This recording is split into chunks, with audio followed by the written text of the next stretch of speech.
What's going on, everyone? I'm Sir James from GamerFuzion.com, and today I'm here to give you my review on The Walking Dead for the PlayStation Vita. The Walking Dead is a 5-part game series where you play as a character known as Lee, who is a convicted criminal who has been given a second chance at life in the world devastated by the undead, with corpses returning to life and survivors stopping at nothing to maintain their own safety.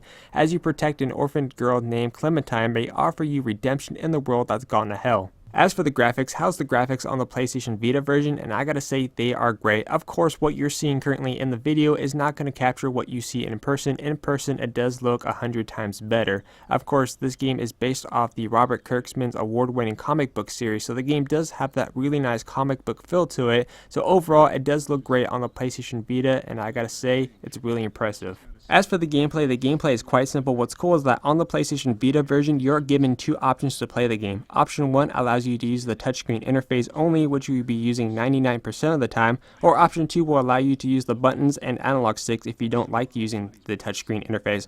However, just note in terms of whatever one you pick in the beginning, you won't be able to change it later on unless if you select a whole new game, which is a little bit of a bummer. I wish they kind of had that in the options menu, so if you want to switch between back and forth of those two different options, then you are given a chance to do that. But instead, you have to start a whole new game. Just note that if you're going to be using the touchscreen option, if your fingers do end up, if you're the type of person who gets sweaty fingertips, it's going to be a lot more difficult to play the game. Just note that ahead of time. But anyways, in the game, you're going to be making a lot of choices. Depending on the choices you make, interacting with the characters, and of course, depending on who you save, will affect the outcome of the story. For example, you may be the type of person who's trying to make the best choice possible in terms of trying to win everyone's side. And of course, depending on who you want to save, that's going to be a benefit to your surviving team.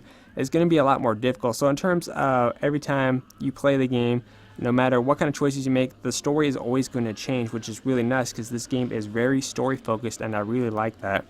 Of course, as you progress further into the game, you do meet more survivors, you do have more important situations, even situations that that's going to make it a lot harder for you to choose in between. But pretty much in the game, you're just going to interact with everything that you can in the game, so that's pretty much what you're going to try to do.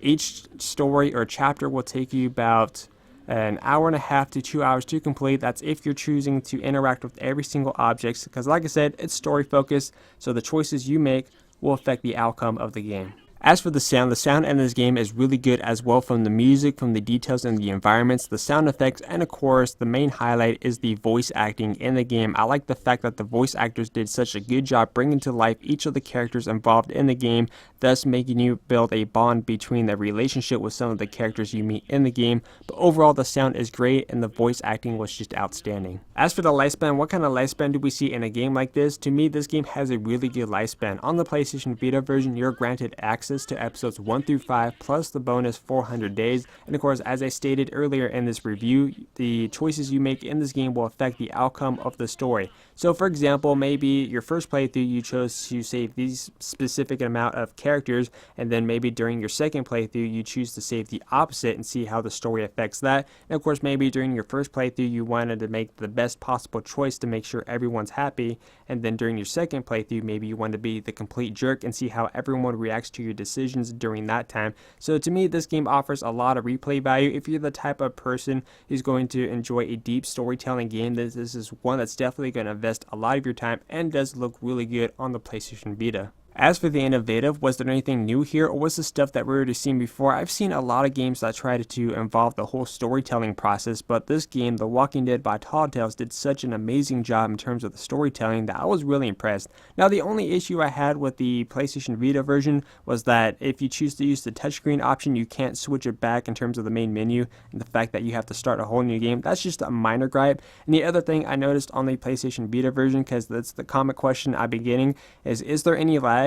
Now, lag I didn't really notice, but what I did notice is that there's a lot of jump cuts. So basically, for example, there was a moment in the game where I was getting ready to chop off a zombie's head and he's getting ready to swing it back, and then there's next thing you know, it's like a jump cut to where, like, after the whole process has been ended, to where now the zombie's head is off. It's like, okay, I didn't see the whole interaction there with that. But that's one thing I did notice, just a lot of jump cuts in between. I wasn't sure if it was like that for the console version due to I haven't played the console version, but that's just one thing to note. So if you're kind of person who gets annoyed by jump cuts, this game is going to have a lot of that. But other than that, this game is great. For $25, you're getting a lot of content, a really deep storytelling, and overall a really good experience. In the end, I'm going to give The Walking Dead for the PlayStation Vita a 9.5 out of 10. If you guys have any questions, feel free to leave that in the comment section down below. And remember, GamerFuzion empowers your gaming.